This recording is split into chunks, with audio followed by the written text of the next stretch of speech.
ওকে। আচ্ছা, গত 2টা সপ্তাহ তো আমাদের ক্লাস ছিল হলো কি, লাইভ ক্লাস ছিল, সবাই অংশগ্রহণ করতে পারছে। আজকে থেকে তো আমাদের কি, জুমে, মানে যারা ভর্তি হয়েছে শুধুমাত্র কি তারাই, তাই তো? আচ্ছা,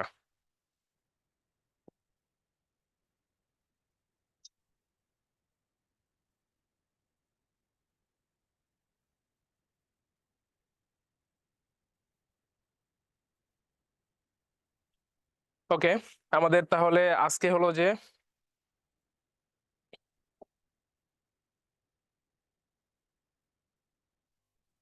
লেকচার 3, পদার্থের অবস্থা, তাই তো?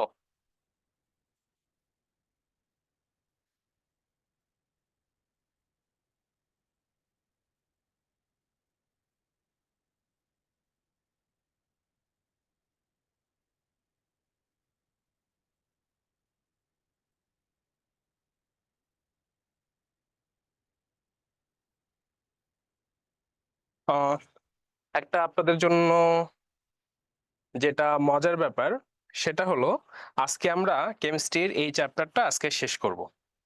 আজকে এই চ্যাপ্টারটা শেষ হয়ে যাবে।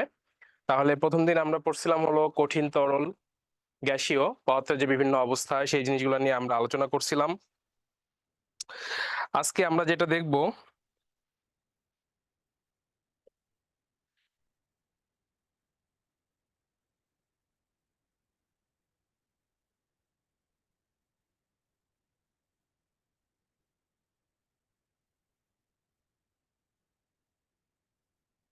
সেটা হলো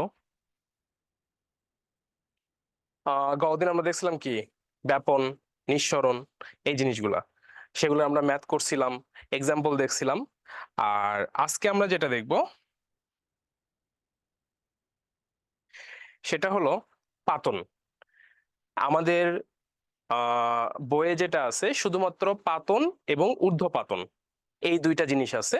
যে পাতনের ডেফিনেশন, পাতন জিনিসটা কি, আর হলো যে আমাদের ঊর্ধ্বপাতন বা ঊর্ধ্বপায়িত যে পদার্থগুলা সেগুলা। বাট আমরা আজকে যেটা পড়বো সেটা হলো যে পাতনের আহ যে 4-5টা যে প্রকারভেদ আছে, সেগুলোর যে ব্যবহার আছে বা আলোচনা আছে, সেই জিনিসগুলো আমরা টোটালি আজকে আমরা ক্লিয়ার হব। আচ্ছা, আর আরেকটা জিনিস একটু বলে দেই, সেটা হলো যে আমাদের কেমিস্ট্রি রসায়ন যেটা, সেটা হলো যে ম্যাথ কিন্তু ফুল ম্যাথ। রসায়নে দেখা যায় যে আমাদের কিন্তু কিছু জিনিস বোঝার আছে আর কিছু জিনিস থিওরিটিক্যাল ব্যাপার স্যাপার আছে। তো যেমন গত ক্লাসটা কিন্তু আমাদের ফুল ছিল বোঝার মতো, তাই তো? যে ব্যাপার নিঃসরণ আমরা ফুল কিন্তু ম্যাথমেটিক্যালি আমরা বুঝতে পারছি, এক্সাম্পল গুলো দিতে পারছি। বাট আজকে আমাদের যে টপিকসটা আছে, পাতন যে টপিকসটা, এটা কিন্তু একটু থিওরি বেসড। তো থিওরিটিক্যালি একটু আজকে আমাদের পড়তে হবে, তবে সেটাও আমরা বুঝে বুঝে পড়বো, যেন আমাদের পরবর্তীতে কোনো সমস্যা না হয়। আর এই পাতন জিনিসটা সেটা হলো যে, পাতন যেটা ইংলিশ টার্ম ডিস্টিলেশন আর কি, এটা কিন্তু আমাদের ইন্টারমিডিয়েটে এটার ব্যবহারটা হিউজ। যখন আপনারা ইন্টারমিডিয়েটে যাবেন তখন দেখবেন যে পাতন নিয়ে আমাদের অনেক কিছু আলোচনা আছে। সো আজকে যদি আমরা ক্লাসটা একটু ভালো মতো বুঝে যাই, পড়ে যাই, তাহলে ফিউচারে অবশ্যই এটা আপনাদের অনেক কাজে আসবে। আচ্ছা, পাতন জিনিসটা নর্মালি, পাতনের যে বাংলা, এটা কিন্তু আমরা বুঝি যে পাতন মানে কি, যে পাতিত করা, একটা জিনিস থেকে আরেকটা জিনিসে কি আলাদা করা, তাই তো? তো সেটা যদি হয়,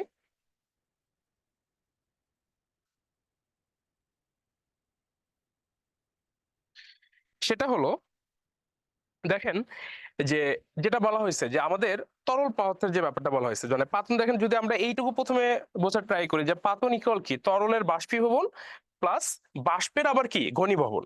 তো সেই জিনিসটা আমি আসতেছি, মানে ঘনীভবন যেটা, এটা যখন আপনার আবার ঠান্ডা হয়ে আবার কি হয়ে যাবে, কঠিনে রূপান্তরিত হবে। তো তার আগে আমরা যদি আমরা পড়ি যে যে তরল পদার্থের স্ফুটনাঙ্কের মধ্যে দিয়ে, তো স্ফুটনাঙ্ক জিনিসটা কি, এটা কিন্তু আমরা প্রথম দিন ক্লাসে পড়ছিলাম, তাই না? যে ওই যে পানির স্ফুটনাঙ্ক কি 100°C, এরকম কিছু পড়ছিলাম না আমরা? পড়েছিলাম গলনাঙ্ক, স্ফুটনাঙ্ক। তাহলে এটা বলা হচ্ছে যে তরল পদার্থের স্ফুটনাঙ্কের মধ্যে বিযোজিত না হয়ে বাষ্পীভূত হয়। বাষ্পীভূত তার মানে কি হবে, যে কোনো যদি আমরা তরল পদার্থ যখন আমরা স্ফুটনাঙ্ক, মানে এটাকে আমরা কি করব মানে ফুটাবো, তারপরে সেটা কি হবে বাষ্পীভূত হবে, মানে কি গ্যাসীয়র মতো হবে। এবং সে বাষ্পকে শীতল করার পর, একটু খেয়াল করবেন, সে বাষ্পকে কি করার পরে শীতল, মানে যেটা আমাদের বাষ্প হয়ে যাচ্ছে সেটাকে আমি আবার কি করব ঠান্ডা করব। করার পরে ওই আবার কি পাওয়া যাবে, তরল পদার্থটাই পাওয়া যাবে, যেটা সামারি আকারে এখানে দেওয়া আছে যে পাতন জিনিসটা কি। তাহলে কি বললাম যে একটা, এটা কিন্তু আমি সরাসরি আপনাদের তরল পদার্থ নিয়ে আলোচনা করছি, ইন্টারমিডিয়েটে কিন্তু এটা কঠিন পদার্থ নিয়েও আছে, তো সেটাতে আমি যাই নাই। যে আসলে ব্যাপারটা এরকম যে কঠিন থেকে এটা তরল হবে, তরল থেকে এটা বাষ্পীয় হয়ে যাবে, সেখান থেকে এগেন আবার এটা শীতলীকরণ করলে কি হয়ে যাবে কঠিন হয়ে যাবে। তাহলে তরল পদার্থ পাওয়া যায়। তাহলে তাকে কি বলা হয়, এখানে বলা হয়েছে উদ্বায়ী তরল এটা বলা হয়। তাপ প্রয়োগে কোন তরলকে বাষ্পে রূপান্তর, তাহলে কি করা হয়েছে তাপ প্রয়োগে কোন তরলকে আমরা কি করছি বাষ্পে রূপান্তর করছি। তাহলে বাষ্পের করার পরে এরপরে আবার এটা কি করা হয়েছে ঠান্ডা করা হয়েছে, করার পরে ওই একই পদার্থ পরিণত হওয়ার প্রক্রিয়াকে পাতন বলা হয়। তাহলে আমরা যেটা বলতে পারি সেটা হলো যে আমি যদি একদম প্রথমে কঠিন পদার্থ থেকে শুরু করি, যে কোনো একটা কঠিন পদার্থ সেটাকে আপনি কি করবেন তাপ প্রয়োগ করবেন, করার পরে কি হবে সেটা তরলে পরিণত হবে। সেই তরলটাকেও তাপ প্রয়োগ করা হলে সেটা কি হবে বাষ্পে পরিণত হবে।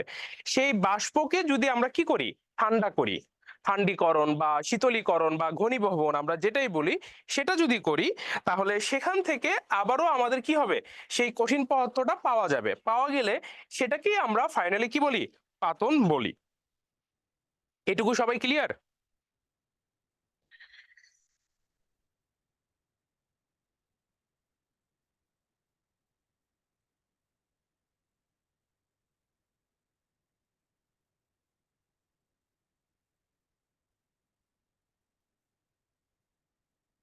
তাহলে এটুকু সবাই ক্লিয়ার, তাই তো?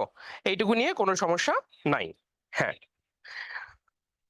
Clear and easy. হ্যাঁ, আমি ইজি করেই সবসময় পাওয়ানোর চেষ্টা করি, কঠিন ভাবে পড়াই না। ওকে, তাহলে আমরা নেক্সট যাই।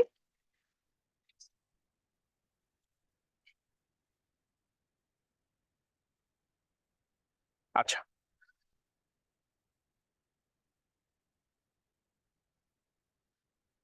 তাহলে যেটা বললাম, তাহলে আমরা পাতন এটা পড়লাম। তাহলে পাতনে যেটা আমাদের কি বলা হয়েছে যে অবস্থা ভেদে তরল পদার্থের পাতন পদ্ধতি কয় শ্রেণীতে বিভক্ত, পাঁচ। আমি যেটা প্রথমেই বললাম চার পাঁচ, আসলে কিন্তু এগুলা আরো আছে। আমি আপনাদের জন্য আহ মানে পাঁচটাই রাখছি, আরো অনেক ব্যাপার আছে, ক্রোমাটোগ্রাফি ব্যাপার আছে, আহ অনেক কিছু আছে, সেগুলাতে আর না যাই, এত কিছু আমাদের তো শুধুমাত্র পাতন আর ঊর্ধ্বপাতন আছে। বাট তাহলে এখানে আমরা দেখেন পাতনের কি বলছে পাঁচটা শ্রেণীতে বিভক্ত। একটা হলো কি সাধারণ পাতন, তো সাধারণ ওয়ার্ডটা সম্পর্কে আমরা জানি। এরপরে আছে আমাদের কি আংশিক পাতন, এরপরে কি সমস্ফুটন পাতন, এরপরে কি বাষ্প পাতন, তারপরে কি নিম্নচাপ পাতন। এই জিনিসগুলো কিন্তু আমাদের বইয়ে নাই, এই জিনিসগুলো আমাদের বইয়ে নাই, কিন্তু এগুলা জেনে রাখলে অবশ্যই আপনাদের জন্য ভালো হবে। তাহলে পাতনের যে আমাদের যে পাঁচটা ভাগ, তাহলে আমরা কি এখান থেকে আমরা একটু মনে রাখার ট্রাই করব যে সাধারণ পাতন, আংশিক পাতন, সমস্ফুটন পাতন, বাষ্প পাতন এবং কি নিম্নচাপ পাতন। তাহলে এই জিনিসগুলো সম্পর্কে এখন আমরা একটু জানবো যে এই জিনিসটা আসলে কি। সাধারণ পাতন যেটা, এটা টেম্পারেচারের উপর ভিত্তি করে আমরা এটা ডেফিনেশন শিখবো। আংশিক পাতনটাও টেম্পারেচারের উপর ভিত্তি করে। সমস্ফুটন এটাও দুইটা জিনিসের তাপমাত্রা কম্পেয়ার করে আমরা দেখবো। বাষ্প পাতন বোঝাই যাচ্ছে বাষ্পীয় হয়ে যাবে। নিম্নচাপ পাতন চাপের কারণে হবে। তাহলে নেক্সট আমরা যাই, দেখেন এখন দেখেন সাধারণ পাতনের কথা বলা হয়েছে। তাহলে যে সাধারণ পাতন প্রক্রিয়ার সাহায্যে অনুদ্বায়ী কি কঠিন ও তরল পদার্থ থেকে, একটু মাথায় রাখতে হবে কঠিন এবং কি তরল পদার্থ থেকে। তাহলে কঠিন এবং তরল পদার্থ থেকে উদ্বায়ী তরলকে এবং 40 ডিগ্রি সেলসিয়াস, আচ্ছা এই যে এটা মেইন হলো কিন্তু এই জিনিসটা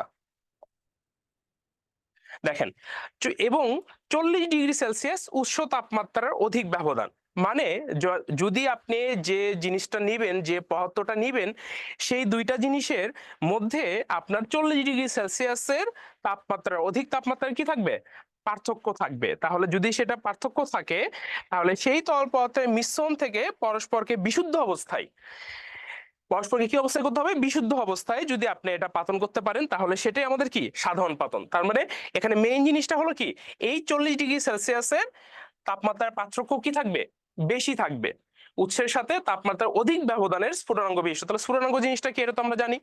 তাহলে এই 40°C অধিক স্ফুটনাঙ্ক পার্থক্য থাকলে তাহলে এইখান থেকে আমরা যেটা পাতন করব যে জিনিসটার, তাহলে সেটাকেই বলতে পারবো আমরা কি সাধারণ পাতন। তাহলে এখন দেখেন যে পাতন প্রক্রিয়ায় মূলত তিনটি যন্ত্র লাগে আমাদের, তাই না? একটা হলো কি পাতন ফ্লাক্স, একটা হলো আমাদের কি পাতন ফ্লাক্স, একটা হলো লিবিক শীতক, আর একটা হলো গ্রাহক পাত্র, তাই না? এখন দেখেন পাতন ফ্লাক্স, এখানে আমাদের কিন্তু এই জিনিসগুলো সুন্দর করে কি আছে দিয়ে দেওয়া আছে, তাই না? যে দেখেন এইখানে যদি আমি প্রথমে যেটা করতেছি এইটা, এই জিনিসটা যে এটা যদি আমি যে আমরা তাপমাত্রা কি এটা খুব সুন্দর করে দেখা যাচ্ছে যে এখানে আমরা একটা কি নিছি পাতন ফ্লাক্স নিছি, তাই না? তাহলে এটা নিয়ে তাহলে এটার মধ্যে আমরা কি দিছি, এখানে দেখেন উপরে এইটুকু কিন্তু বলা হচ্ছে কি পিওর ওয়াটার, তাই তো? আর নিচে দেখেন সল্টি ওয়াটার, সল্টি ওয়াটার বলতে কি ওখানে কি আছে পানিতে সোডিয়াম ক্লোরাইড আছে। তাহলে এখানে দুই রকম পানি, একটা হলো কি আমাদের ফ্রেশ পানি আছে, আরেকটা হলো কি আমাদের লবণ পানি আছে। এটাকে যদি আমি আরো একটু আপনাদের সুবিধার্থে যদি আরো সহজ ভাবে বলি যে এখানে সমুদ্রের পানি নিলাম, আমরা কিসের পানি নিলাম সমুদ্রের পানি নিলাম। তাহলে সমুদ্রের পানি যদি আমরা নেই তাহলে সেই সমুদ্রের পানিকে নিয়ে আমরা এখানে কি করলাম হিট তাপমাত্রা আমরা প্রয়োগ করলাম। এখানে 100°C কেন? কারণ পানির স্ফুটনাঙ্ক কত 100°C। তাহলে এটা নেওয়ার পরে এরপরে দেখেন হিট করছি কিন্তু আমরা এটাকে, তাহলে এটা কি ফুটতেছে, ফুটে এখান থেকে এই পানিটা আমাদের এই এটাকে বলা হয় লিবিক শীতক। কি লিবিক শীতক এইভাবে আমাদের এটার ভিতর আমরা যদি দেই তাহলে এখানে কি cooling water out, cooling water বলতে কি তার মানে কি ঠান্ডা পানি, তাই তো? যেটাকে আমরা শীত মানে শীতলীকরণ এটা বলা হচ্ছে। তাহলে এইখান দিয়ে যদি আসে তখন দেখেন এইখানে আবার একটা কি হচ্ছে ওই ফ্রেশ পানি, এটা মানে ব্যাপারটা হলো কি আসলে রিসাইকেল, এখান দিয়ে আবার ফ্রেশ পানিটা চলে আসতেছে। তাহলে এই সাধারণ পাতনের যে ব্যাপারটা এইটুকু আমরা সবাই ক্লিয়ারলি বুঝছি কিনা?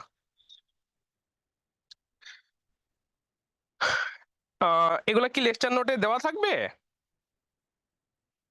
নওশিন? থাকবে ইনশাল্লাহ, ঠিক আছে। তাহলে সাধারণ পাতনের ব্যাপারটা দেখেন, এটার যদি আমরা মেইন যেটা আমাদের থিম সেটা হলো যে আমাদের 40°C এর অধিক যে পার্থক্য থাকবে তাহলে সেইটা হইলেই আমরা সাধারণ পাতন করতে পারবো। আর সাধারণ পাতন ব্যাপারটা কি জাস্ট খুব সিম্পল, যে এখানে আমরা পানি নিয়ে এটাকে হিট করতেছি, এটাকে শীতল করতেছি, আবার সেই পিওর ওয়াটারটাই আবার কি পেয়ে যাচ্ছি, খুব সিম্পল। ইফাস খান ক্লাস কখন স্টার্ট হয়েছে? লিঙ্ক তো ভাইয়া 7টায় দেওয়া হয়েছিল, আপনারা আসতে একটু লেট করছেন এই জন্য ক্লাস শুরু করেছি 7টা 10-এ। ওকে, তাহলে এইটুকু নিয়ে কারো কোনো সমস্যা নাই। নেক্সট, কেমিস্ট্রি পড়ার কিন্তু একটা মজা আছে, এখানে কিন্তু ভ্যারিয়েশন আছে অনেক। দেখেন একদিন হলো যে আপনি ম্যাথমেটিক্যাল অনেক কিছু পড়বেন, একদিন বোঝার মতো অনেক কিছু পড়বেন, আবার বিক্রিয়া থাকে, আবার দেখেন এরকম থিওরিটিক্যাল বেসড, চিত্র বেসড, এরকম অনেক কিছুই থাকে প্র্যাকটিক্যাল বেসড, মানে সবকিছুর সংমিশ্রণ হলো কেমিস্ট্রি। ওকে, আচ্ছা, তাহলে আমরা সাধারণ পাতনটা বুঝলাম, এবার তাহলে আমরা যাই আংশিক পাতন। সাধারণ পাতন এবং আংশিক পাতন জাস্ট এটার বিপরীতমুখী। আংশিক মানেই তো বুঝছেন কি, এটার আংশিক পাতনের ইংলিশ টার্ম হলো ফ্র্যাকশনাল ডিস্টিলেশন, তাই তো? তো আংশিক পাতন মানে কি যে অংশ, তাই না, আলাদা কিছু অংশকে আমরা পাতন করব। তো এখানে দেখেন কি বলা হচ্ছে যে কোন মিশ্রতল পদার্থের উপাদান সময় স্ফুটনাঙ্কের ব্যবহার, তাহলে এটা কি স্ফুটনাঙ্কের ব্যবধান। তাহলে আগেরটা ছিল কি যদি দুইটার ইয়েটা তাপমাত্রাটা যদি 40°C এর এটা কি হয় বেশি হয়, তাহলে আর এখানে কি হবে ব্যবধানটা বেশি হবে, কি হবে ব্যবধান। তাহলে দুইটা উপাদানের স্ফুটনাঙ্কের ব্যবধান যদি আপনার 40°C এর বেশি হয় তাহলে সাধারণ পাতন পদ্ধতিতে এদের পৃথক করা সম্ভব, তাই তো?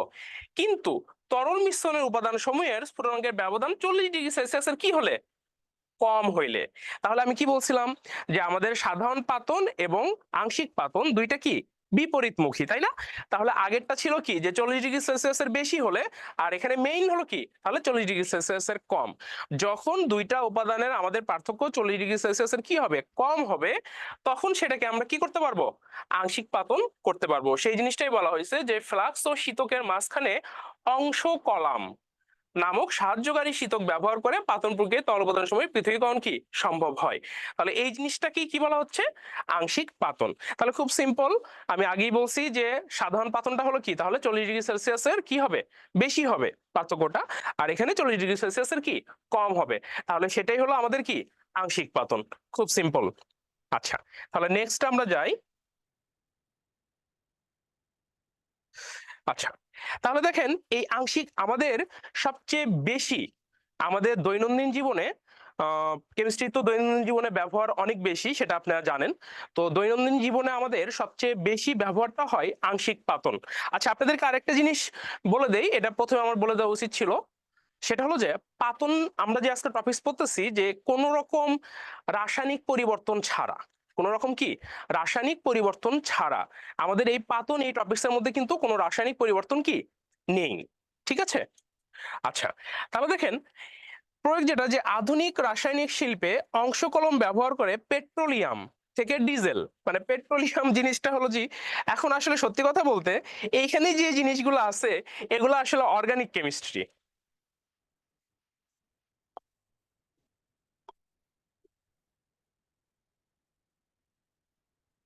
জৈব রসায়ন। আসলে এটা সত্যি কথা বলতে এটা জৈব রসায়ন। আমরা ওই যে প্রথম দিন মনে করে দেখেন আমি একটা ওয়ার্ড উচ্চারণ করছিলাম, সেটা হলো হাইড্রোকার্বন। হাইড্রোকার্বন, তো এগুলো আসলে সেই হাইড্রোকার্বন এই জিনিসগুলা। তো এটা আসলে পড়াইতে হইলে আমাকে অর্গানিক কেমিস্ট্রিতে চলে যেতে হবে, সেটা আপনাদের ক্লাস 9-এ আসলেই নেই। আর অর্গানিক কেমিস্ট্রি যেহেতু একেবারেই নেই ক্লাস 9-এ, তাহলে সেটা নিয়ে শুধু শুধু আসলে আপনাদেরকে প্রেসার দিয়ে লাভ নাই। আমাদের এটা ওয়েট করতে হবে যে দশম শ্রেণীর বইয়ে আমাদের অর্গানিক কেমিস্ট্রি থাকে কিনা। তবে আমার যেটা থার্ড সেন্স বলি বা এত বছর থেকে যে পড়াই, মানে আমার যেটা এক্সপেকটেশন বা যেটা বলা যায় যে হ্যাঁ এটা হয়তো হতে পারে, সেটা হলো দশম শ্রেণীতে অবশ্যই হয়তো অর্গানিক কেমিস্ট্রি থাকবে। কারণ আমাদের এইবার ক্লাস 9-এ যেটা, যে আমাদের যে 4টা চ্যাপ্টার দিছে, যে পদার্থের অবস্থা, তারপরে হলো যে আমাদের কি গঠন, তারপরে হলো যে পর্যায় সারণী আর রাসায়নিক বন্ধন, একটা চ্যাপ্টারের সাথেও আমাদের জৈব রসায়নের কোনো আহ কিছু নাই। তাহলে ক্লাস 10-এ মেবি জৈব রসায়ন অবশ্যই কি থাকবে। তো যাই হোক, তারপরে এখানে আপনাদেরকে যতটুকু বোঝানো যায় আমি সেইভাবে বুঝাই। তাহলে বলা হয়েছে যে পেট্রোলিয়াম থেকে ডিজেল, পেট্রোল, কেরোসিন পৃথকীকরণ। তো এই জিনিসগুলোর সাথে কিন্তু আপনারা পরিচিত, তাই না? যে ডিজেল দিয়ে কি চলে, আমরা নর্মালি জানি যে বাস চলে, তারপরে ওই যে সেচ যে মেশিন সেগুলো চলে। পেট্রোল, এগুলো পেট্রোল বা অকটেন, এটা দিয়ে আমাদের কি চলে, বাইক গুলা চলে। তারপরে কি কেরোসিন, জ্বালানি, তাই না? এগুলো সবই কিন্তু কি জ্বালানি।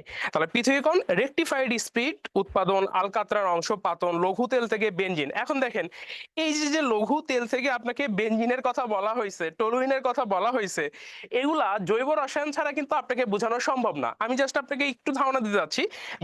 বেনজিনের সংকেত কি? বেনজিনের কিন্তু আমি প্রথম দিন বলছিলাম হাইড্রোকার্বনের ডেফিনেশন কি। হাইড্রোকার্বনের ডেফিনেশন হলো কার্বন, হাইড্রোজেন, অক্সিজেন এই মৌলগুলার সমন্বয়ে যে যৌগটা গঠিত হয় সেটাকেই কি বলা হয়, হাইড্রোকার্বন বলা হয়। বেনজিন কিন্তু একটা হাইড্রোকার্বন। এই হাইড্রোকার্বনের মধ্যে আবার দুইটা প্রকারভেদ আছে। এখন এই জিনিসগুলো জানতে গেলে আপনাদেরও মাথা খারাপ হয়ে যাবে। হাইড্রোকার্বনের দুইটা প্রকারভেদ হলো, একটা অ্যালিফেটিক হাইড্রোকার্বন, আরেকটা হলো কি অ্যারোমেটিক হাইড্রোকার্বন। তো অ্যালিফেটিক হাইড্রোকার্বন আর অ্যারোমেটিক হাইড্রোকার্বনের মধ্যে পার্থক্য কি? পার্থক্য হলো অ্যালিফেটিক হাইড্রোকার্বন হলো বেনজিন চক্র ছাড়া। কি রকম, আপনাকে খুব সিম্পল একটা উদাহরণ দেয়, যেমন আমাদের কি প্রাকৃতিক গ্যাস কি মিথেন না, মিথেন। তাহলে দেখেন এই হলো সি আর এই হলো এইচ, এইচ হলো চারটা, ঠিক আছে, যে একটা কার্বন এবং চারটা হাইড্রোজেন, এটা মিলে CH4 যৌগটা গঠিত হয়। কি যৌগ গঠিত হয়? CH4। এই যৌগটাকে বলা হয় মিথেন, এবং এটা একটা অ্যালিফেটিক হাইড্রোকার্বন।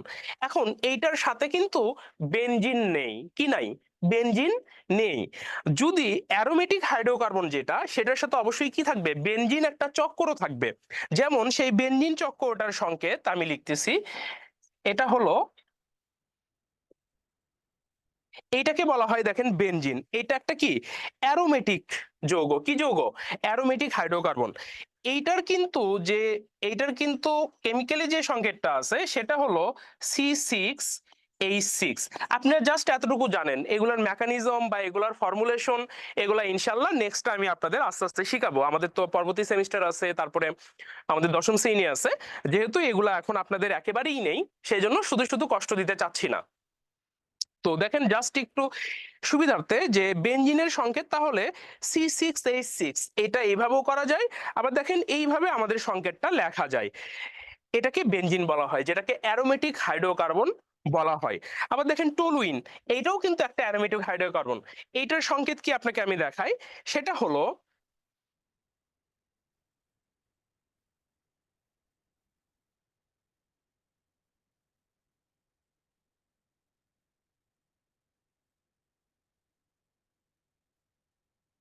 দেখেন এই যে যে বেনজিনটা আছে না, এই বেনজিনটাই আমি আবার কি করব, লিখবো।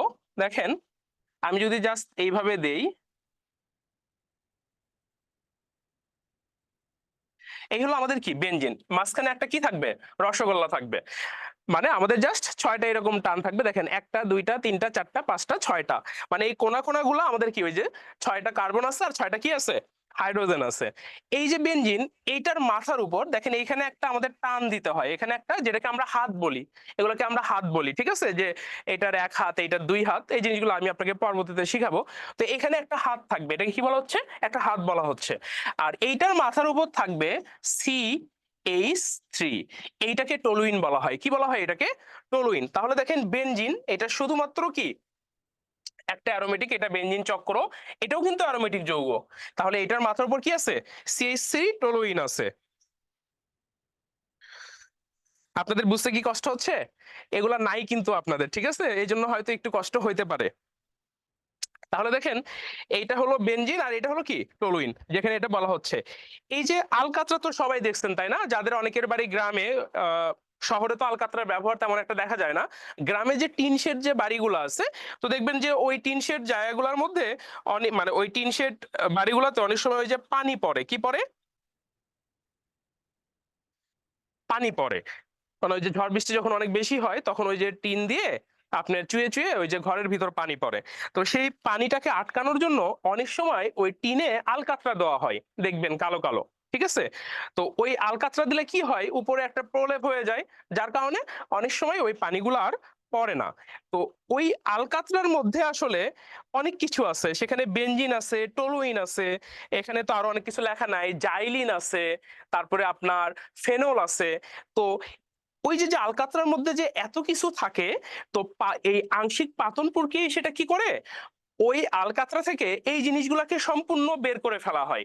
এই বেনজিন আলাদা করে ফেলা হয়, টলুইন আলাদা করে ফেলা হয়, জাইলিন আলাদা করে ফেলা হয়, করে সেটার মধ্যে আপনার শুধুমাত্র বিশুদ্ধ আলকাতরাটাকে আলাদা করে ফেলা হয়, যেটা আংশিক পাতন প্রক্রিয়ায় করা হয়।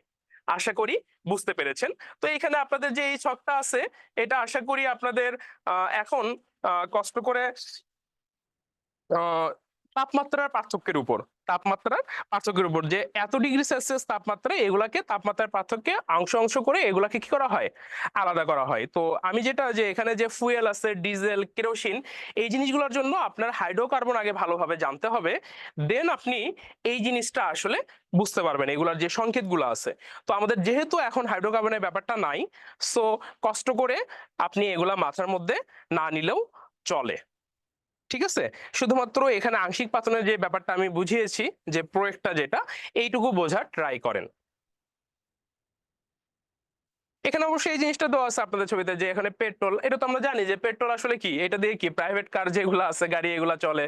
তারপরে রিফাইনারি গ্যাস, ইউজড ফুয়েল। তো এখানে একটা জিনিস আছে যে এগুলা কত ডিগ্রি সেলসিয়াস তাপমাত্রা এটা হয়, এই, ঠিক আছে। তো আমি চাচ্ছিলাম যে এগুলার আপনাকে পুরো ফুল মেকানিজম দিয়ে আমি পরবর্তীতে আপনাদেরকে শিখাবো, যখন আপনাদেরকে আমি আহ যৌগের সংকেতগুলো লেখা শিখাবো, তারপরে যৌগ গঠনটা শিখাবো, দেন এই জিনিসটা আপনারা পড়লে বুঝবেন। আদারওয়াইজ এখন ওইভাবে কিছু বুঝবেন না। তো বেনজিন আর টলুইনের সংকেত আপনাদের কাছে কি কেমন লাগলো, আগে থেকে কি জানতেন নাকি আজকে ফার্স্ট, একটু বলেন তো কমেন্ট করে। এই যে বেনজিন বা টলুইন, এই জিনিসটার সংকেত কি আপনারা আগে থেকে জানতেন নাকি আজকে ফার্স্ট জানলেন?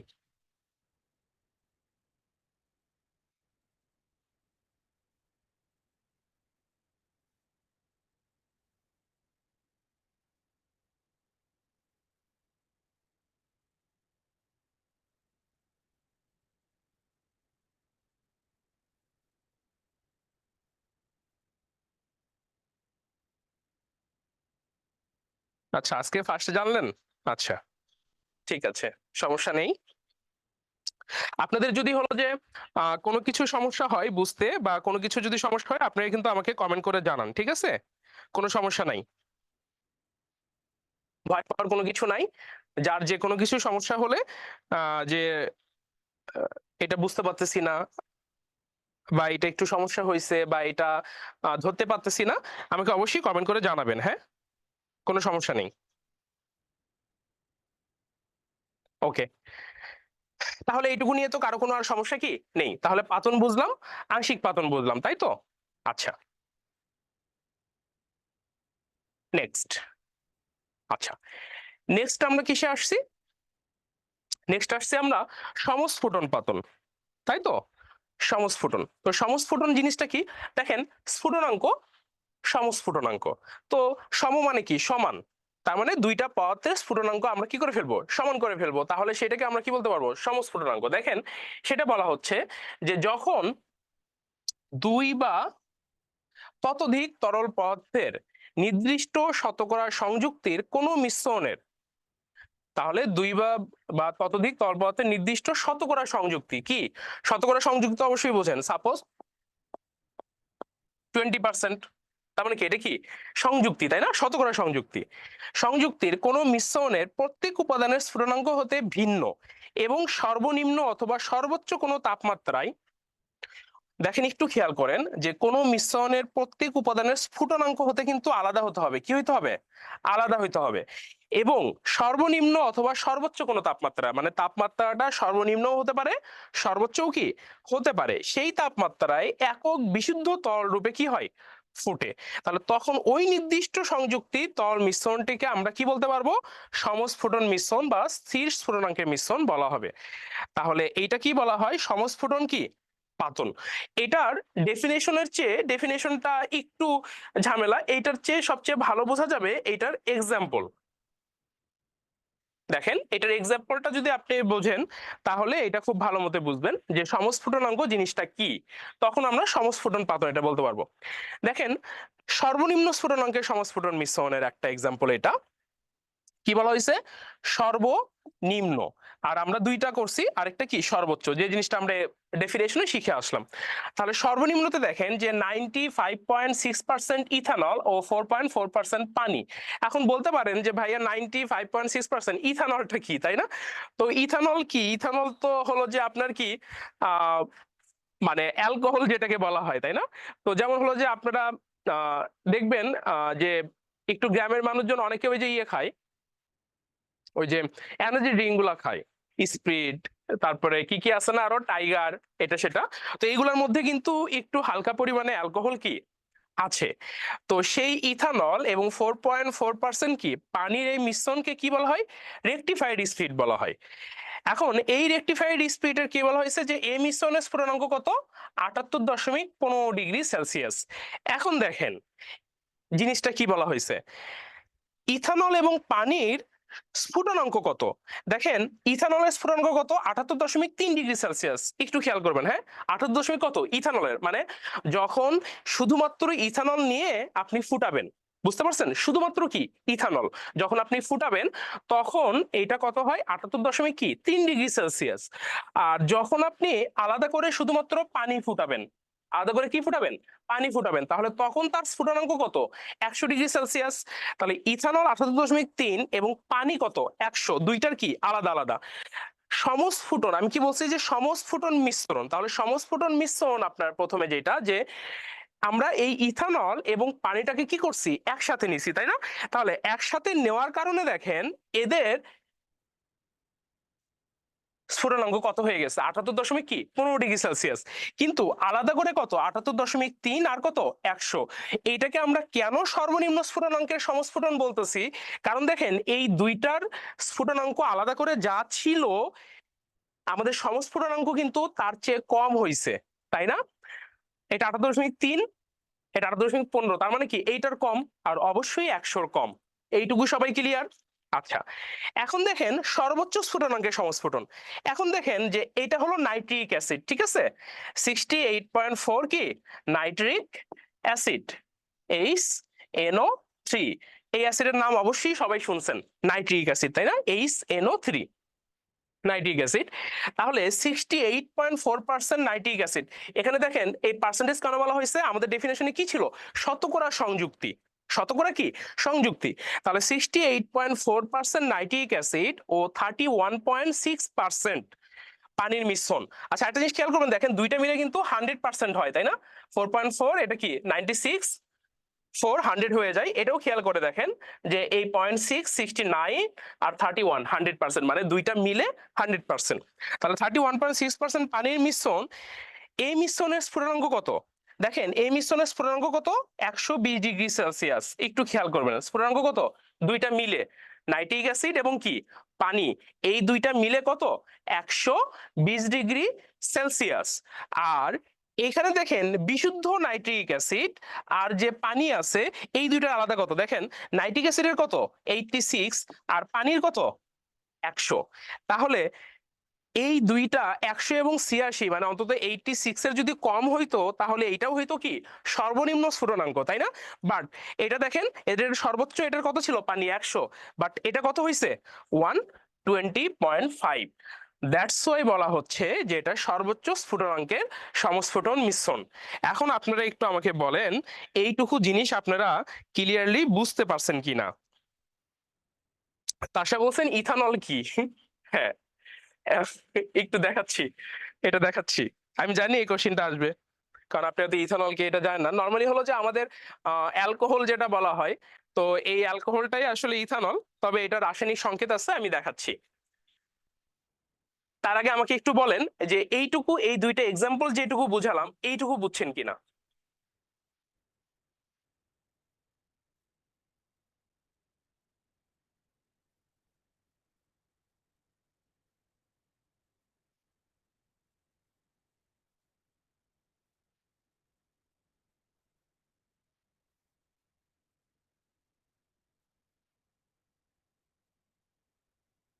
আচ্ছা,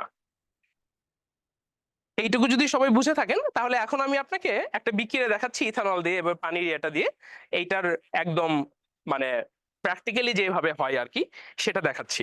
আচ্ছা এখানে আরেকটা জিনিস আছে, এটা একটু দেখে রেখেন যে উল্লেখ্য যে আংশিক পাতন দ্বারা সমস্ফুটন মিশ্রণের উপাদানগুলোকে পৃথক করা যায় না। এই সমস্ফুটনের যে মিশ্রণ আছে সেটাকে আমাদের আংশিক পাতন দ্বারা কি করা যায় না? পৃথক করা যায় না। আর কারণ সমস্ফুটন মিশ্রণে বাষ্পীয় উপাদানগুলোর সংযুক্তি এবং এর তরল মিশ্রণের উপাদানগুলোর সংযুক্তি কি হয়? একই থাকে। যার কারণে আমাদের আংশিক পাতনে এটা করা যায় না, তাই তো? আচ্ছা, তাহলে আমি এই প্রথমটার একটু এক্সাম্পলটা আমি আপনাকে একটু দেখাই দিচ্ছি ভালো করে। আমরা একটা ফাঁকা এতে যাই।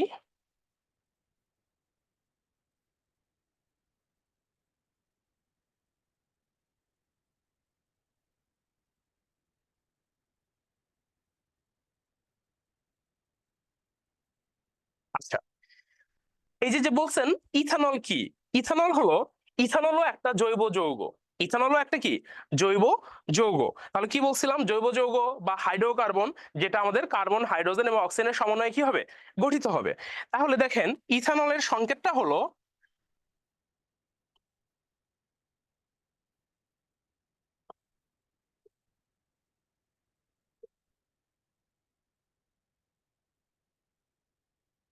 তাহলে ইথানলের যেটা সংকেত সেটা হলো CH3CH2OH। এটাই হলো ইথানলের সংকেত, CH3CH2OH, যেটা অ্যালকোহল বা কি ইথানল, অ্যালকোহল বা কি ইথানল, এটা হলো CH3CH2OH। এটা কিন্তু জৈব যৌগ। এগুলো আসলে আপনারা ইন্টারমিডিয়েটে গেলে ভালো করে পড়তে পারবেন। তারপরে আপনাদেরকে বোঝানোর জন্য, আসলে একটা কিছু পড়াইতে গেলে তো পুরোপুরি না বুঝাই দিলে আসলে ভালো লাগে না। তাহলে দেখেন CH3CH2OH অ্যালকোহল বা ইথানল, কি বলা হয়েছে এটা? এটা ছিল কত পার্সেন্ট? 95 পয়েন্ট কি 6%, তাই ছিল না? এইটার সাথে কি ছিল? পানি ছিল। এটা ছিল কত? 4.4%। এইটাকেই এই যে এই ইথানল 95.6% এবং পানি 4.4%, এইটাকে আমরা কি বলি, রেকটিফাইড স্পিরিট বলি। ঠিক আছে, রেকটিফাইড স্পিরিট আবার এটা কি জিনিস, এটা হলো যে আপনার ওই যে আমরা যে বিভিন্ন ওই যে ফার্নিচার ওগুলাতে এই জিনিসটা ব্যবহার করা হয়। কাঠের ফার্নিচার দেখবেন যে ফার্নিচারের দোকানগুলোতে গেলেতে এরকম ওই যে বার্নিশ করা হয় না, ইয়ে করা হয়, এরকম একটা স্মেল পাওয়া যায়, সেটাই আসলে রেকটিফাইড স্পিরিট। তো দেখেন আমাদের এই পাতন করার যে মেইন উদ্দেশ্য সেটা হলো 100% বিশুদ্ধ জিনিসটাকে নিয়ে আসা। এটা হলো আমাদের পাতনের মেইন উদ্দেশ্য। যে কোনো পাতনের মেইন যেটা সাবজেক্ট সেটা হলো যে এইটা যে এই যে এইভাবে আছে, যুক্ত অবস্থায় আছে, এখান থেকে বিশুদ্ধ জিনিসটা পুরোপুরি 100% সেটাকে কি করে ফেলা, আলাদা করে ফেলা। তাহলে দেখেন এই যে এই ইথানল 95.6% ইথানল এবং 4.4% পানি, এটার সাথে কি মিশানো হয়, পাথুরে চুন বা কলি চুন। আপনারা দেখছেন কি না, চুন আছে না, চুন, তো পাথর থেকে কিন্তু চুন হয়, ওই পাথুরে চুনের কথা বলা হচ্ছে বা কলি চুনের কথা কি বলা হচ্ছে, সেটার সংকেত হলো ক্যালসিয়াম অক্সাইড।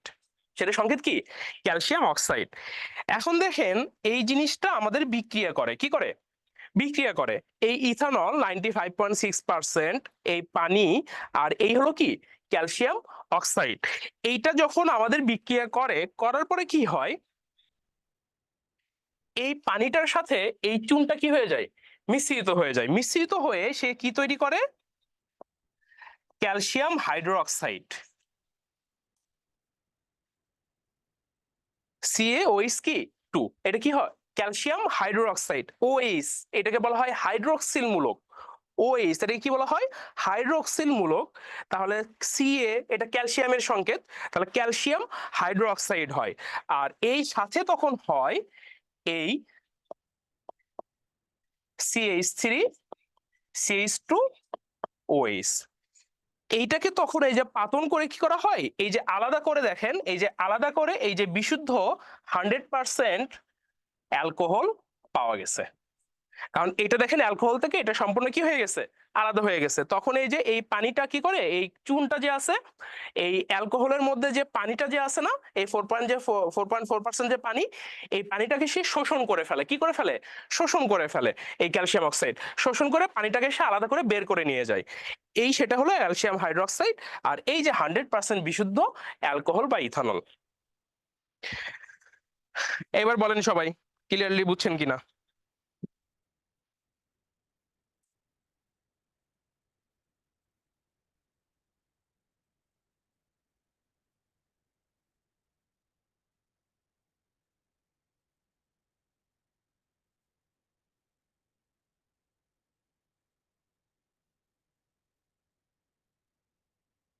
এই বুঝছেন সবাই।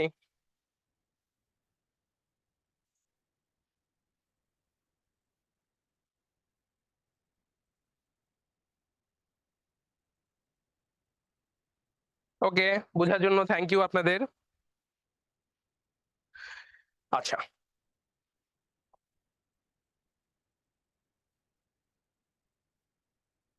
ওকে, তাহলে আমরা নেক্সট যেটা আছে সেটা হলো কি, বাষ্পপাতন, তাই তো।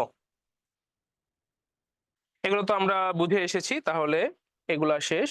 তাহলে নেক্সট আমরা যাই বাষ্পপাতন। তাহলে বাষ্পপাতনে দেখেন আপনাকে কি বলা হয়েছে, আহ এগুলা বাষ্পপাতন এটা আমাদের খুব বেশি ইম্পর্টেন্ট না, তারপরে আমরা জানার ট্রাই করি যে যেসব কঠিন এবং তরল জৈব যৌগ পানিতে অদ্রবণীয়, কিসে অদ্রবণীয়, পানিতে।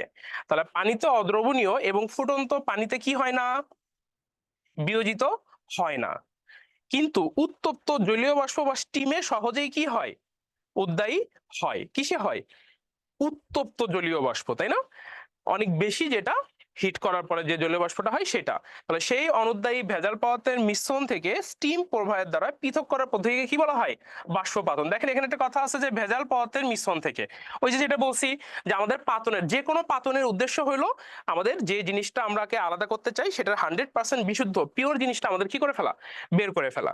তাহলে এক্ষেত্রে উদ্বায়ী পদার্থের বাষ্পচাপ এবং জলীয় বাষ্পের চাপের যোগফল বায়ুমণ্ডলের চাপের সমান হয়। তাহলে বায়ুমণ্ডলের যে আমাদের যে চাপটা আছে না, তাই না, যে বায়ুমণ্ডলের যে চাপটা আছে, এক বায়ুমণ্ডলের যে চাপটা আছে, তাহলে সেইটার এই পদার্থের বাষ্প চাপ এবং জলীয় বাষ্পের চাপের কি হবে, সমান হবে। তাহলে ওই উদ্বায়ী পদার্থটি স্ফুটনাঙ্কের নিম্ন তাপমাত্রায় কি হয়ে থাকে, পাতিত হয়ে থাকে। তাহলে আমাদের এখানে দুইটা পয়েন্ট, একটা পয়েন্ট হলো যে আমাদের যে বায়ুমণ্ডলের যে আমাদের চাপটা আছে সেই চাপটার সমান হবে কার, ওই পদার্থের বাষ্পচাপ এবং জলীয় বাষ্পের চাপের কি যোগফল। তাহলে এটা কি হবে, সমান হবে। আর আরেকটা জিনিস হলো যে এই পদার্থটি স্ফুটনাঙ্কে নিম্ন তাপমাত্রায় পাইতে হবে। কিসে পাইতে হবে, নিম্ন তাপমাত্রায়। জাস্ট এই দুইটা জিনিস আছে। ক্লিয়ার? আচ্ছা, নেক্সট দেখি আমরা এটার এক্সাম্পল দেখা ট্রাই করি, তাহলে আমরা বুঝতে পারবো। আমাদের মেইনলি এখানে এক্সাম্পলটা বুঝলে আমরা ডেফিনেশন গুলো আমরা ক্লিয়ারলি বুঝতে পারবো। আচ্ছা, তাহলে দেখেন প্রয়োগ, তাহলে স্টিম পাতন পদ্ধতিতে, এটা দেখেন খুব মজার একটা ব্যাপার যে স্টিম পাতন পদ্ধতিতে সুগন্ধ পুষ্প, আমরা এই যে ফুল যে আছে সেই ফুলের নির্যাস থেকে যেমন গোলাপ জল প্রস্তুত করা হয়, ইউক্যালিপটাস পাতা থেকে এর তেল, তারপরে এর সুগন্ধি তেল নিষ্কাশন করা হয়, অ্যানিলিনের বিশোধন বাষ্পোৎপাদন। এখন এই যে কোশ্চেন করুন ভাই অ্যানিলিন কি, সেটাতে পরে যাচ্ছি। আগে দেখেন তাহলে স্টিম পাতন পদ্ধতিতে কি করা হচ্ছে, সুগন্ধ যে পুষ্প, তার মানে আমাদের যে বিভিন্ন যে ফুল আছে, গোলাপ ফুল হইতে পারে, সেই ফুলগুলার নির্যাস থেকে, কি থেকে, নির্যাস, তার ফুলের সেই নির্যাস থেকে আমরা কি প্রস্তুত করি, গোলাপ জল প্রস্তুত করি। এই যে যে গোলাপ জলটা কি করা হয়, ছিটানো হয়, বা অনেকে তো ওই যে বিরিয়ানি এগুলোর মধ্যেও তো গোলাপ জল, খাবার যে গোলাপ জলটা আছে ওইটা কিন্তু দেওয়া হয়। তাহলে সেই জিনিসটা কোথা থেকে করা হয়, ফুল থেকে করা হয়। তাহলে সেই ফুল থেকে সেটা কিভাবে করা হয়, এই স্টিম পাতন যেটা, বাষ্পীয় পাতন যেটা, সেইটা থেকে আমাদের এই পদ্ধতিতে কি করা হয়, নিষ্কাশনটা করা হয়। অ্যানিলিনের বিশোধন বাষ্পপাতনের সাহায্যে করা হয়। এখন আপনি বলতে পারেন ভাই অ্যানিলিন কি জিনিস, অ্যানিলিনও এক প্রকার জৈব যৌগ। অ্যানিলিনও এক প্রকার কি জৈব যৌগ। আমি জাস্ট আপনাদেরকে সংকেতটা এমনি জাস্ট জানার জন্য জানায় রাখতেছি। তাহলে অ্যানিলিন এটা একটা অ্যারোমেটিক জৈব যৌগ। কি যৌগ, অ্যারোমেটিক। যখনই অ্যারোমেটিকের জৈব যৌগ হবে ডেফিনেটলি বেনজিন চক্র থাকবে। কি চক্র থাকবে, বেনজিন চক্র থাকবে। তাহলে সেই বেনজিন চক্রকে, এই হলো আমাদের কি বেনজিন চক্র, তাই না? আর এইটার সাথে দেখেন এই যে আমরা মাথায় যে একটা হাতের কথা বলি, এই হাত, এখানে থাকবে NH2, এটাকে বলা হয় অ্যানিলিন। যে বেনজিন, বেনজিনের মাথার উপর থাকবে NH2, এই যৌগটাকে কি বলা হয়, অ্যানিলিন বলা হয়। তো এই অ্যানিলিনটা যখন আপনার ল্যাবে তৈরি করা হয় তখন এই অ্যানিলিনের সাথে অনেক ভেজাল অপদ্রব্য থাকে, সেইটাকে এই স্টিম পাতনের সাহায্যে যে পাতন করা হয়, করে ওই ভেজাল অপদ্রব্যগুলো থেকে এই বিশুদ্ধ অ্যানিলিনটা কি করা হয়, বের করা হয়। তো এখানে দেখেন আমাদের কি বলা হয়েছে যে এখানে আমাদের একটা আহ তাহলে এখানে আমাদের একটা কি আছে, একটা ফ্লাক্স আছে, সেখানে আমাদের পানি নেওয়া হয়েছে, তারপরে এখানে কি এটা সেফটি টিউব, তাই তো। দেখেন হিট করা হচ্ছে, তাহলে হিট করা হলে এই দিক দিয়ে যে বিশুদ্ধ আমাদের শেষ পর্যন্ত কি হচ্ছে, ব্যাপারগুলো সেম আগের মতোই, যে যখন এটা ডিস্টিল ওয়াটার হচ্ছে, হওয়ার পরে এইখান দিয়ে এটা শীতলীকরণ হয়ে ডিস্টিলড লিকুইড, সে আবার তরল একই জিনিসই কি হয়ে গেছে, পৌঁছে গেছে, তাই তো। তো বাষ্পীয় ভাবে মানে এটা দেখেন সবগুলোতে এখানে হিট করা হচ্ছে, হিট করার পরে এখানে যেটা আসতেছে দেন এটাকে আবারও কি করা হচ্ছে, হিট করা হচ্ছে, কারণ এটার নামই কি স্টিম ডিস্টিলেশন, তাই না। উত্তপ্ত, উত্তপ্ত করা হয়, উত্তপ্ত করার পরে সেইখান থেকেই বিশুদ্ধ জিনিসটা কি করা হচ্ছে, বের করা হচ্ছে। ক্লিয়ার?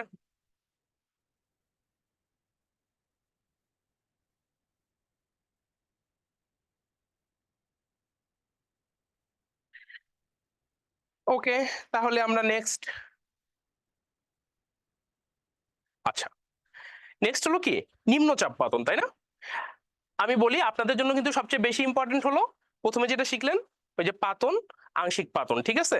এছাড়া আরেকটা আসবে কি ঊর্ধ্বপাতন, এটা হলো আপনাদের জন্য সবচেয়ে বেশি ইম্পর্টেন্ট। বাট আমি আপনাদেরকে এগুলো সবকিছু আগেই একটু ধারণা দিয়ে রাখতেছি যেন আপনারা পরবর্তীতে ক্লাসে যে আপনাদের কোনো সমস্যা না হয়। আর যারা অবশ্যই ইন্টারমিডিয়েটের সায়েন্স নেবেন তারা এখান থেকেই ধারণা পেয়ে যাচ্ছেন যে ইন্টারমিডিয়েটের সায়েন্সের কেমিস্ট্রিটা আমাদের কিরকম হতে পারে, ঠিক আছে। কারণ আমরা তো এটা আপনাদেরকে মানে আমাদের তো মোটেই হলো এটা যে যারা ইন্টারমিডিয়েটে যে যারা সায়েন্স নেবেন, যেহেতু এখন আমাদের একমুখী শিক্ষা হয়ে গেছে, ইন্টারমিডিয়েটে যারা সায়েন্স নেবেন তারা এখন থেকে সেটা সিদ্ধান্ত নিতে পারবেন, এই আর কি। তো দেখেন তাহলে কি বলতেছি আমরা নিম্নচাপ পাতন, তাই না? তাহলে নিম্নচাপ পাতনের যেটা সেটা হলো যে তল পদার্থের উপস্থিত বায়ুচাপ হ্রাসের মাধ্যমে। তো বোঝাই যাচ্ছে এটা নিম্নচাপ পাতন। আমি তো প্রথমেই বলছি ডেফিনেশন আমাদের যে হেডলাইন যেটা এটার সাথেই তো আমাদের ব্যাপারটা আছে যে কি হবে। তাহলে হ্রাসের মাধ্যমে তরলের স্বাভাবিক স্ফুটনাঙ্কের চেয়ে নিম্ন তাপমাত্রায় কি বলা হয়েছে, হ্রাসের মাধ্যমে তরলের স্বাভাবিক স্ফুটনাঙ্ক। তরলের স্বাভাবিক স্ফুটনাঙ্ক কি মানে যেটা ন্যাচারাল, যেমন আপনি ন্যাচারালি যেটুকু খাবার খান, কমও না বেশিও না। তাহলে সেই সেই স্বাভাবিক স্ফুটনাঙ্কের চেয়ে নিম্ন তাপমাত্রায় কোনো তরল পদার্থকে পাতন করে কোনো মিশ্রণ হতে পৃথক করার প্রক্রিয়াকে, তার মানে ব্যাপারটা কি, স্বাভাবিক স্ফুটনাঙ্কের চেয়ে নিম্ন তাপমাত্রা। আমাদের এটার নামই হলো কি নিম্নচাপ পাতন। এই জন্য বায়ুচাপটা কি হবে, হ্রাস হবে। মানে এটাও কি হবে, হ্রাস হওয়া মানে কি কমে যাওয়া, সেটা কম হবে এবং স্বাভাবিক স্ফুটনাঙ্কের চেয়ে তাপমাত্রাটাও কি হবে, নিম্ন হবে। এটা করে আমরা যে পদ্ধতিটা আমরা প্রয়োগ করি সেটাই হলো আমাদের কি নিম্নচাপ পাতন। ক্লিয়ার?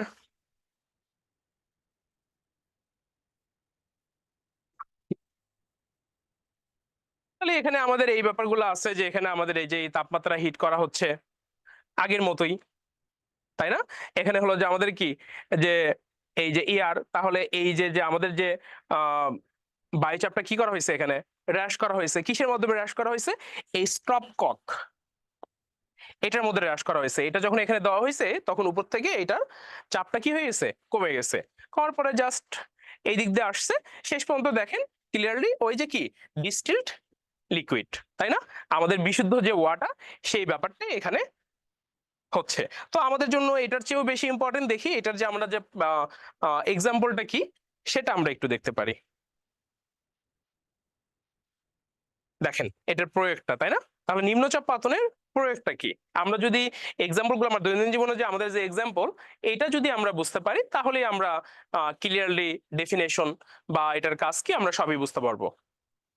এখন দেখেন বলা হয়েছে যে উল্লেখ্য তরল পদার্থের উপস্থিত বায়ুচাপ বৃদ্ধি করলে স্ফুটনাঙ্ক কিভাবে বৃদ্ধি পাবে। ডেফিনেটলি আমরা যখন চাপ বৃদ্ধি করব তখন তার কি হবে, তার স্ফুটনাঙ্ক বেড়ে যাবে। বায়ুচাপ হ্রাস করলে স্ফুটনাঙ্ক হ্রাস পায়, খুব সিম্পল ব্যাপার। তাহলে যে সকল জৈব তরল এদের স্বাভাবিক স্ফুটনাঙ্কের তাপমাত্রায় বিয়োজিত হয়ে যায় সেসব তরল পদার্থ থেকে অপেক্ষাকৃত নিম্ন চাপ বা নিম্ন তাপমাত্রায় পাতন করা হয়। তো এটা ওই আগের যে ডেফিনেশন সেই জিনিসটাকে এখানে আবার ভদ্রসদ্রভাবে লেখা হয়েছে। এখন কি বলা হয়েছে, স্বাভাবিক বায়ুচাপ কত, 760 মিলিমিটার, এটাকে মার্কারি চাপে বলা হয়। ঠিক আছে, কি বলা হয়, মার্কারি চাপ। তো নরমালি কিন্তু আমাদের বায়ুমণ্ডলে এটাকে যদি আমরা স্বাভাবিক বায়ুমণ্ডল চাপ যেটা যে 1 অ্যাটমসফিয়ার আমরা এটা ধরতে পারি, তাহলে সেই অনুযায়ী এখানে গ্লিসারিন 290 ডিগ্রি সেলসিয়াস তাপমাত্রায় আংশিক বিয়োজন সহ ফুটে এবং পাতিত হয়। কিন্তু 12 মিলিমিটার মানে মার্কারি চাপে নিম্নচাপ কত, 12, 760 থেকে কোথায় নেমে আসছে, 12তে নেমে আসছে। 180 ডিগ্রি সেলসিয়াস তাপমাত্রা, এখানে তাপমাত্রা কত ছিল, 290। তাহলে চাপ কমে গেছে, তাপমাত্রাও কি হয়েছে, কমে গেছে। কমে গ্লিসারিন বিয়োজন ছাড়াই ফুটে ও পাতিত হয়। তাই সাবান শিল্পে, এখন দেখেন এটার ব্যবহারটা কোথায়, ফিউচারে যখন আপনারা যখন, এখন তো কেবল আপনারা অনেক ছোট তাই না, মানে অনেক ছোট বললে আবার মাইন্ড করবেন না ভাই আমরা তো এত ছোট না, 9-এ পড়ি। এটা বুঝাইছি এই হিসেবে যে এই যে এখানে যে সাবান শিল্পের কথা বলা হয়েছে, মানে আমাদের বাংলাদেশে তো এই যে কি বিভিন্ন ইন্ডাস্ট্রি আছে, তাহলে সেই ইন্ডাস্ট্রিতে কি সাবান ডিটারজেন্ট এগুলো তৈরি হয়।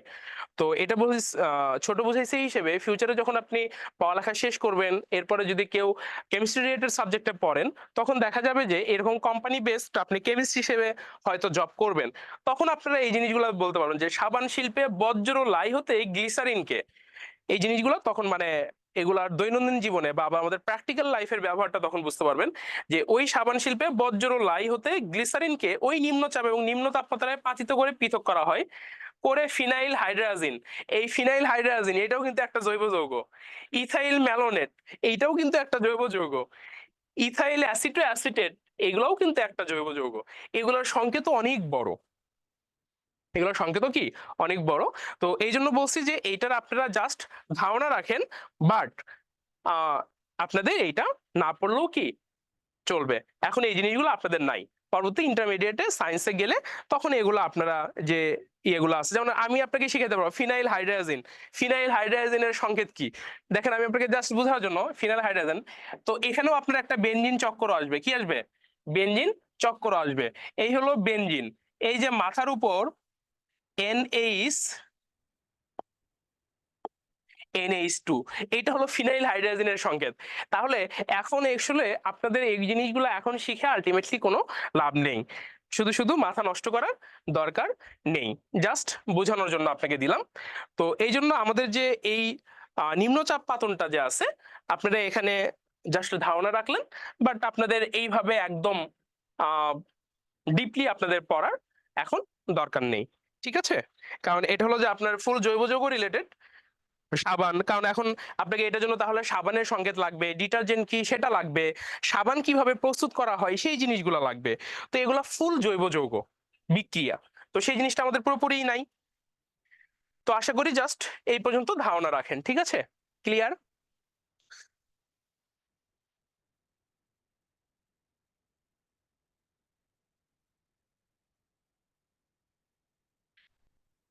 ক্লাস শেষ হলে কেমিস্ট্রি ক্লাস 2 এর আণবিক ভর নির্ণয় কোশ্চেনে অ্যান্সার করার সময় সূত্র দিয়ে একটা ম্যাথ করছিলেন আর অ্যান্সার করাটা বুঝি নাই। আমি একটি কারণে 2 ক্লাসটা লাইভ করতে পারি নাই, পারলে একটু করে দিয়েন। পাপন, আগের ক্লাসটার সমস্যা নাই হলো এই কারণে আপনি তাহলে ক্লাসটা আরেকটু দেখেন, যেহেতু ওই 2টা ক্লাস তো অলরেডি মানে এফবি তে দেওয়া হচ্ছে, ঠিক আছে? আপনি ওইখানে, আমি গত ক্লাসটা আণবিক ভরের এত সুন্দর করে নিয়েছি বা ভেঙে ভেঙে নিয়েছি যে আপনি দেখলেই পারবেন। আপনি কাইন্ডলি একটু সময় নিয়ে, বেশিক্ষণের ক্লাস না তো, 1 ঘন্টার ক্লাস, আপনি ওই পোর্শনটুকু একটু দেখে নিয়েন, হ্যাঁ? রুট করাটা বুঝেন নাই? রুট করাটা ছিল জাস্ট হলো এটা ছিল যে আমাদের তো এটা সূত্রটা ছিল এটা যে আর সমানুপাতিক 1 বাই কি রুট ডি, বর্গমূলের ব্যস্তানুপাতিক। এই জন্যই রুটটা আসছে এখান থেকে। তো ডি এর সাথে আমি এম এর যে সম্পর্ক, এগুলো আমি খুব ভালো করে ওখানে দেখাই দিছি, হ্যাঁ? ওটা একটু দেখলেই বুঝবেন, যেহেতু এখানে ডি এর উপর রুট আছে, তার মানে ওখানে এম এর উপরও কি আসবে, রুট আসবে, ঠিক আছে? ওকে,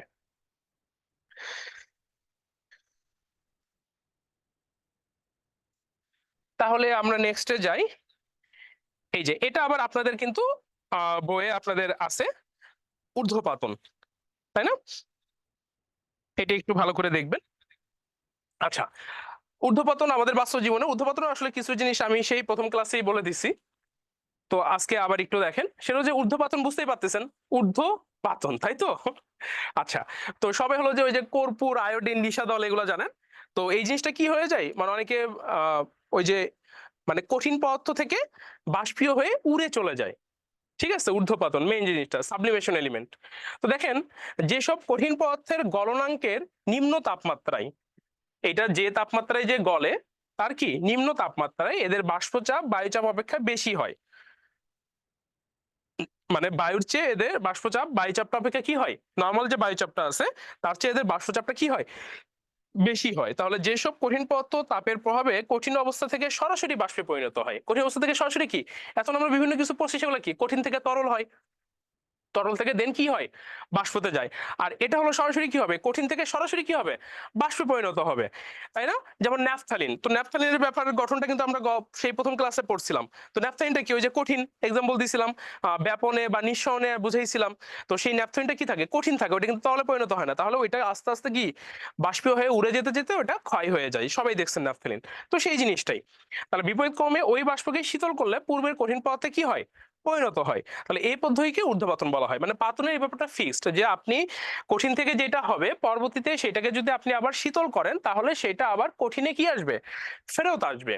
তাহলে ফেরত যদি আসে, তাহলে এই কঠিন পদার্থ থেকে ঊর্ধ্বপাতনযোগ্য পদার্থ কি বলে, তাহলে কর্পূর।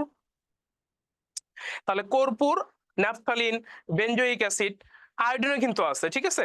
আয়োডিন যেটা আছে ওইটাও কিন্তু কি ঊর্ধ্বপাতিত হয়। তাহলে কর্পূর, ন্যাপথালিন, আয়োডিন, বেনজোইক অ্যাসিড প্রভৃতি কঠিন বস্তুকে অনুদ্বায়ী ভেজাল মিশ্রণ থেকে ঊর্ধ্বপাতন প্রক্রিয়ার সাহায্যে কি করা হয়, বিশোধন করা হয়। কারণ এই পদার্থগুলো, আচ্ছা আপনাদেরকে এখানে একটা জিনিস ইয়ে করি, নিশাদল নাম শুনেছেন? এখানে কর্পূর আছে, ন্যাপথালিন আছে, আয়োডিন, বেনজোইক অ্যাসিড, নিশাদল,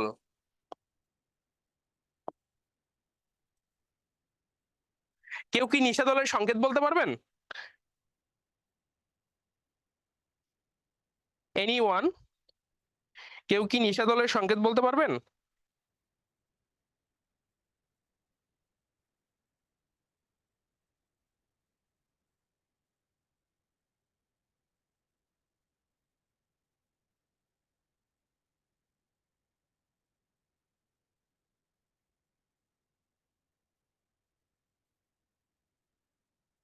নিষাদলের সংকেতটা কেন জিজ্ঞাসা করছি, আমি কিন্তু কখনো আপনাদেরকে কোনো কিছু পড়াইনি বা মানে নতুন কোনো কোশ্চিন করি না, এটা আমার একটা বৈশিষ্ট্য বা ক্যারেক্টারিস্টিক যেটাই বলতে পারেন। নিষাদলের সংকেতটা আসলে গত ক্লাসে পড়ায় ফেলছি, তবে নিষাদল নামটা আমি বলি নাই। সেটা হলো অ্যামিনিয়াম ক্লোরাইড। খেয়াল করে দেখেন গতদিন আমরা ব্যাপনে কিন্তু এই অ্যামিনিয়া এবং হাইড্রোজেন ক্লোরাইড এটা কিন্তু আমরা পড়ছিলাম, তাই না?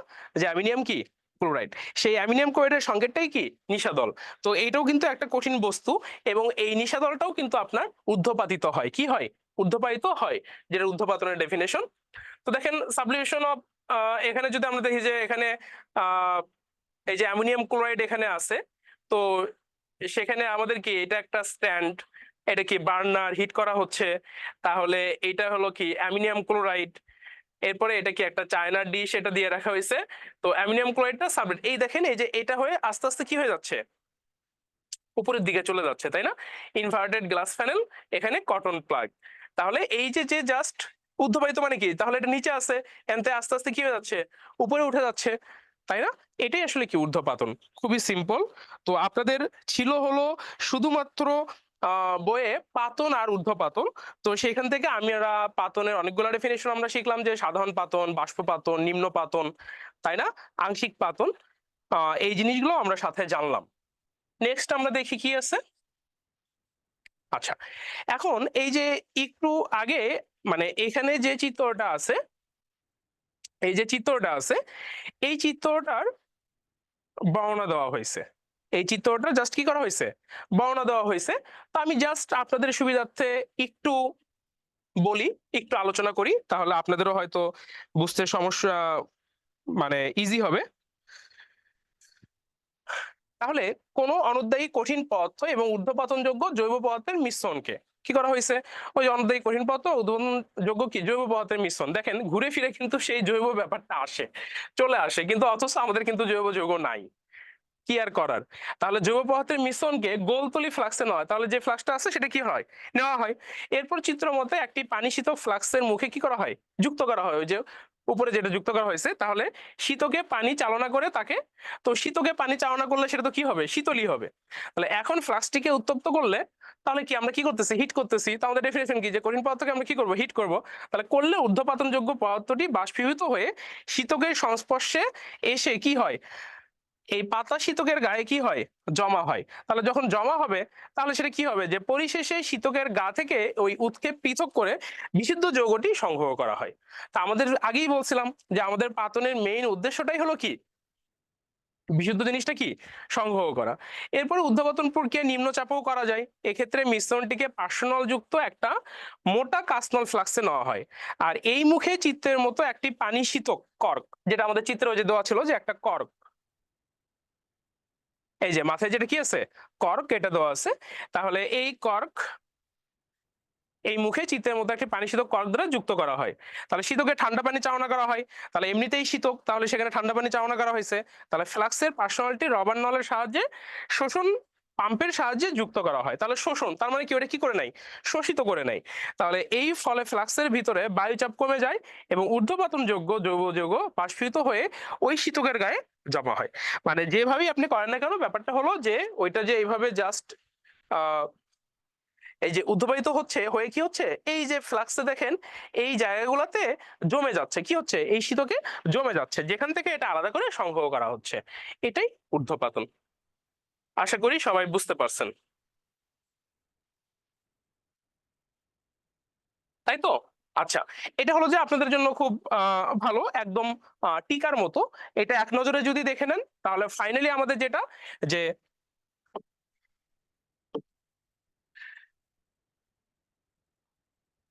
দেখেন সাধারণ পাতন, তাহলে সাধারণ পাতনের যদি আমরা ডেফিনেশন, আপনারা চাইলে এখান থেকেও ডেফিনেশনটা শিখতে পারেন। ওইখানে তো একটু ডেসক্রাইব করে দেওয়া আছে, এখানে একটু খুব সিম্পলি দেওয়া আছে, যে অনুদ্বায়ী কঠিন পদার্থ ও উদ্বায়ী তরলের মিশ্রণ থেকে ওই তরলকে অথবা দুটি তরলের মিশ্রণে উভয় তরলের স্ফুটনাঙ্কের ব্যবধান 40°C কি হলে, বেশি হলে, তাহলে সেটাকে আমরা কি করব, সাধারণ পাতন।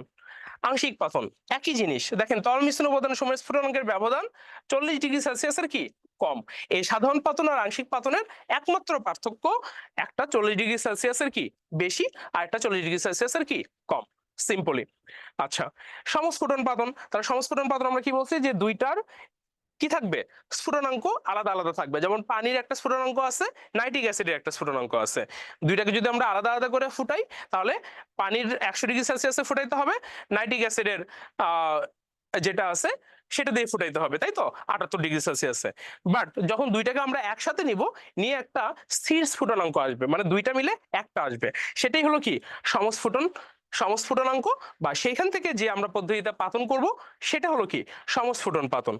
বাষ্প বা স্টিম পাতন, আমরা একটু আগে ভালো মতোই শিখছি যে পানি তো অদ্রবণীয় এবং স্টিমে বা উত্তপ্ত পানি বাষ্পে উদ্বায়ী কঠিন ও তরল জৈব যৌগকে স্টিম পাতন দ্বারা বিশোধন করা হয়। নিম্নচাপ পাতন, তাহলে বায়ুমণ্ডল চাপে ও স্বাভাবিক স্ফুটনাঙ্কে বিয়োজনযোগ্য তরল জৈব যৌগকে অপেক্ষাকৃত নিম্ন চাপে নিম্ন তাপমাত্রায় পাতন করা হয়। আর ঊর্ধ্বপাতন আমরা এইমাত্র শিখলাম যে বায়ুমণ্ডল চাপে ও স্বাভাবিক গলনাঙ্কে সরাসরি বাষ্পে পরিবর্তনযোগ্য কঠিন পদার্থকে পৃথক করা যায়। আপনি একটু ভালো মতো ধারণা রাখবেন হলো এই সাধারণ পাতন, আংশিক পাতন, সমস্ফুটন পাতন, আর হলো কি ঊর্ধ্বপাতন। ঠিক আছে, এই চারটা আগে ভালো করে সবাই শিখবেন যেভাবে পড়াইছি দেখছি। আর এই চারটা শিখে গেলে বা ভালো মতো বুঝলে এরপরে যদি মনে হয় যে হ্যাঁ আমরা এই দুইটাও দেখবো, তাহলে একটু দেখেন, এই জাস্ট। ঠিক আছে, বাট এই চারটা অবশ্যই ভালো করে কি ক্লিয়ার। বাকি দুইটা যদি আপনারা দেখতে চান আপনারা দেখেন, যদি দেখতে না চান তাহলেও কোনো সমস্যা কি নাই। ঠিক আছে, তাহলে আমাদের আমাদের কিন্তু আজকে থেকে কিন্তু এই চ্যাপ্টারটা শেষ হয়ে গেল। ঠিক আছে, তো এই চ্যাপ্টারটা শেষ হলে নেক্সট আমরা তাহলে পর্যায় সারণীতে যাব। আর এই দুইটা চ্যাপ্টার যখন আমরা শেষ করব তখন আমাদের তো কি দুইটা বই তাই না, একটা অনুশীলনী একটা কি অনুসন্ধানী। তো আমাদের ওই দুইটা চ্যাপ্টার শেষ করার পরে আমাদের কেমিস্ট্রি রিলেটেড একটা চ্যাপ্টারই আছে অনুশীলনীতে, সেটা হলো যে আমাদের বায়ু দূষণ। কি দূষণ? বায়ু দূষণ। সেটার মধ্যে আবার অনেকগুলা রিলেশন আছে, কোরিলেশন আছে। তো সেই বায়ু দূষণ থেকে আমরা খুঁজে বের করব যে এই দুইটা চ্যাপ্টারের সাথে আমাদের কি কি মিল আছে, মানে কোন কোন টপিকস গুলা মিল আছে, সেই টপিকস গুলো আমরা অনুশীলন করার চেষ্টা করব। দেন আমাদের অবশ্যই চ্যাপ্টার গুলো শেষ করার পরে তারপরে আমাদের প্রশ্ন পদ্ধতি কেমন কি হবে সেগুলো নিয়েও আমরা পড়বো। ঠিক আছে, চিন্তার কোনো কারণ নেই। তো আপনাদের ক্লাস হলো যে পার্টিসিপেন্ট একটু কম, মানে সবাই মনে হয় করে না, পরে থাকে না আর কি, মানে পরে হয়তো দেখে নিবে বা এরকম কিছু। তো যারা প্রেজেন্ট আছেন তাদের কি সেটা হলো যে অবশ্যই আপনারা তো স্কুলেও ক্লাস করতেছেন, এখানেও ক্লাস করতেছেন, তাহলে আপনারা তো অবশ্যই পার্থক্যটা বুঝতে পারতেছেন যে স্কুলের সাথে এখানে পার্থক্য কি আছে বা ক্লাস কিভাবে হচ্ছে। তো আপনাদের কাছে একটা রিকোয়েস্ট বা আপনাদের কাছে আশা বা এক্সপেকটেশন যেটাই বলেন, সেটা হলো যে আপনারা যদি আমাদের দ্বারাই উপকৃত হন, তাহলে যেহেতু আমরা নতুন নিউ, তো আপনারা তো সবাই এক একজন এক এক স্কুলে আছেন, আপনাদের ফ্রেন্ড সার্কেল আছে, তো আপনারা একটু কষ্ট করে আমাদের জন্য একটু কষ্ট করেন, একটু বলবেন যে হ্যাঁ সেট আপ স্কুল এটা নতুন প্ল্যাটফর্ম, বাট এখানে যারা পড়ায় তারা সবাই ভালো বা আন্তরিক। যদি আমরা ভালো হই, যদি আপনাদের কাছে মনে হয় যে আমরা ভালো না, আমরা আপনাকে সার্ভিস দিতে পারতেছি না, বা আপনি যেরকম এক্সপেকটেশন করতেছেন আমরা সেটা করতে পারতেছি না, তাহলে বলার দরকার নেই। বাট যদি আপনার কাছে মনে হয় যে না 1% হলেও সেট আপ স্কুল দিয়ে উপকার হচ্ছে বা আমাদের পড়তে ভালো লাগতেছে, তাহলে একটু আপনারা আপনাদের ফ্রেন্ড সার্কেল বা আপনাদের আত্মীয় স্বজন একটু বলবেন। আপনারা বললে কিন্তু যেহেতু আমাদের কোর্স ফি কিন্তু খুবই কম, আমাদের যে কোর্স ফি এটা খুবই কম, আপনারা জানেন অন্যান্য জায়গায় অনেক বেশি 4টা 5টা সাবজেক্টের জন্য, সেখানে আমরা পুরো ফুল কোর্স পড়াচ্ছি, শুধুমাত্র আমরা নতুন বলে এই জিনিসটা করে রেখেছি। তো একটু আপনি ট্রাই করবেন এইটুকু, হ্যাঁ এইটুকুই চাওয়া, এর বেশি কিছু না। আর সবাই ভালো থাকেন তাহলে, আশা করি ক্লাস সবাই বুঝছেন, আমার জন্য দোয়া করবেন, সবাই সুস্থ থাকেন, সবার বাবা মা ভালো থাকুক, দোয়া করবেন। আল্লাহ হাফেজ। হ্যাঁ, আগামী দেখা। কমেন্ট।